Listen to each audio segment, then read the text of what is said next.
Le scénario le plus probable, Olivier, c'est de voir l'opposition continuer à mettre la pression sur la coalition gouvernementale pour la faire tomber. La situation, comme je vous l'ai dit, est assez inextricable pour le duo Bennett-Lapid.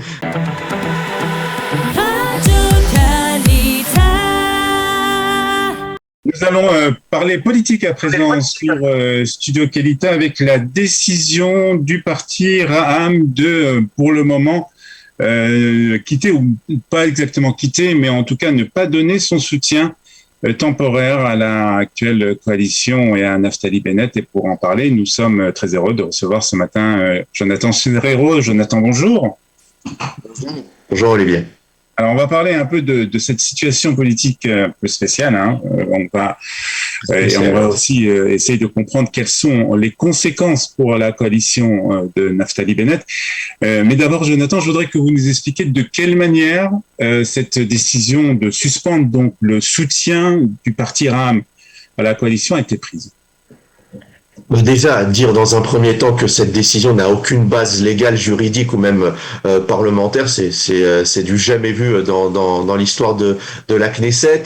Et il fallait pour Mansour Abbas rassurer notamment la rue arabe israélienne, lui montrer que le dossier de la mosquée d'Al-Aqsa de l'esplanade du Mont du Temple était un dossier bien évidemment important aux yeux de Mansour Abbas. Vous le savez déjà depuis de nombreux mois, il y a une sorte de concurrence qui se joue à l'intérieur même de l'enceinte de la Knesset entre le parti Ra'am, le parti islamique Ra'am et le parti de la liste arabe unifiée. On a vu encore la semaine dernière cette vidéo assez entre guillemets scandaleuse d'Ayman Oudeh, l'un des chefs de file du parti de la liste arabe unifiée, qui appelait tout simplement les policiers arabes israéliens et les policiers druzes à déposer leurs armes et à rejoindre, entre guillemets, cette résistance arabe israélienne, cette résistance palestinienne pour sauvegarder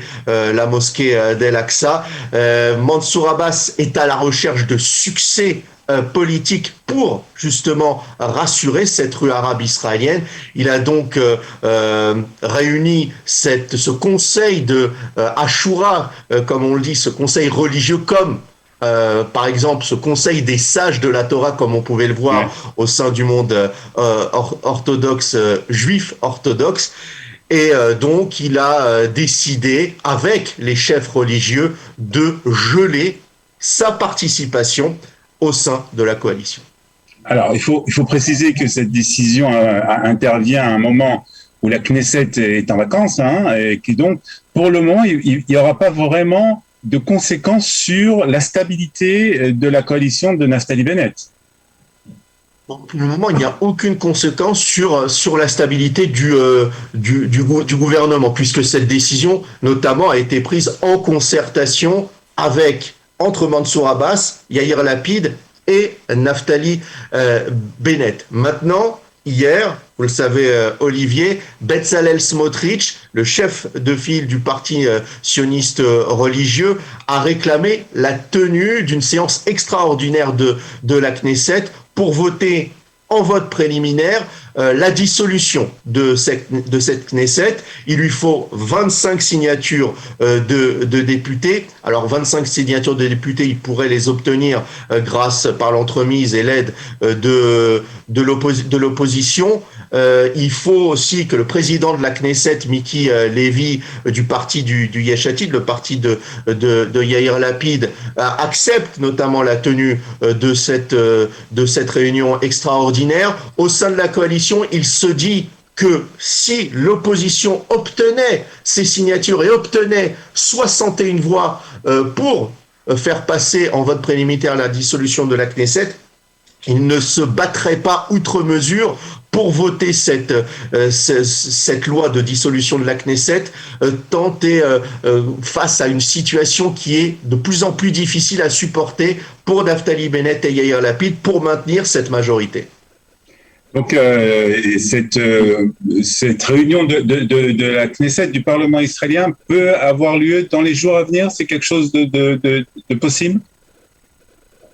Selon la règle, selon la loi, si Bezalel Smotrich obtient ces 25 signatures, oui, il pourrait y Ouais. avoir une réunion extraordinaire de la Knesset pendant cette période de trêve. Mais de manière assez réaliste, il lui sera assez difficile d'organiser d'ici la fin de cette trêve, entre guillemets, des confiseurs à la Knesset, de réunir ces députés. Le scénario le plus probable, Olivier, c'est de voir l'opposition continuer à mettre la pression sur la coalition gouvernementale pour la faire tomber. La situation, comme je vous l'ai dit, est assez inextricable pour le duo Bennett-Lapid. Au sein de la coalition, il se dit déjà que les dés sont jetés pour la coalition face à une situation qui est de plus en plus intenable. Mansour Abbas, pardon, a profité justement de cette situation, de cette situation politique, et du fait qu'il a donc retiré pour le moment son soutien au gouvernement de Naftali Bennett pour faire des demandes par rapport, bien entendu, à la société et à la population arabe israélienne.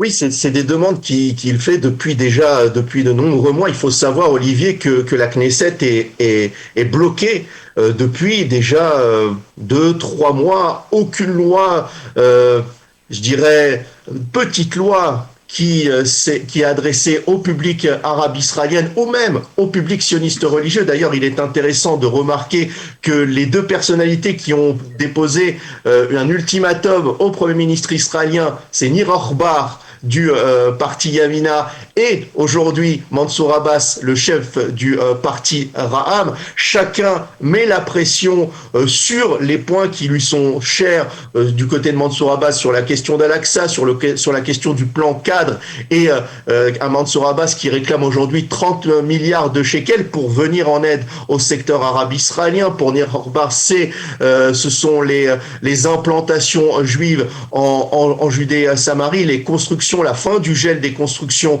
dans les jeunes localités des territoires. Et chacun met la pression sur le Premier ministre israélien, chacun met la pression aussi sur le ministre de la Défense, Benny Gantz. Il se pourrait aussi peut-être que tout est coordonné entre Mansour Abbas, Naftali Bennett, Yair Lapid pour insister, mettre la pression sur un Benny Gantz qui, on le sait, cherche des portes de sortie du côté de l'opposition. Il y a des bruits sur d'éventuelles tractations entre Michael Bitton du parti bleu-blanc avec certaines personnalités du Likoud ou encore des personnalités du Chasse. Et il y a un Mansour Abbas aussi qui met aussi la pression sur une autre personnalité qui est en balance au sein de cette coalition, Ayelet Shaked, qui, on le sait, pourrait créer un front indépendant entre Ayelet Shaked, Nir Orbar, mais aussi Abir Kara. Donc, beaucoup de pression sur l'actuel Premier ministre et sur cette coalition. La Knesset doit reprendre ses activités dans une vingtaine de jours, une dizaine de jours ? Dans une dizaine de jours, après toutes les vacances de Pessah, il y aura bien évidemment cette réunion autour de l'avenir d'Amichai Shikli. Le Premier ministre, on le sait, Naftali Bennett, demande à voir Amichai Shikli être radié de la liste du parti Yamina. Il sera intéressant de suivre les débats autour de l'avenir d'Amichai Shikli et au sein d'une coalition qui ne compte plus que 60, que le soutien de 56 députés, pardonnez-moi, puisque le parti Ra'am a aujourd'hui mis fin, entre guillemets, gelé sa collaboration au sein de la coalition. Il sera intéressant aussi d'observer l'attitude, aussi le comportement du parti d'Ahmad Tibi, le parti de la liste arabe unifiée, qui pourrait ou non soutenir une motion de censure constructive. Tout cela, il y a beaucoup de points d'interrogation, beaucoup de brouillard au-dessus du ciel de la Knesset. Il sera intéressant de suivre les débats à la rentrée. On le fera une tension sécuritaire, mais aussi une tension politique. On suivra, bien entendu, avec beaucoup d'intérêt ces deux fronts de tension. Merci en tout cas, Jonathan Serrero, d'avoir été ce matin avec nous sur Studio Kalita. Merci à vous.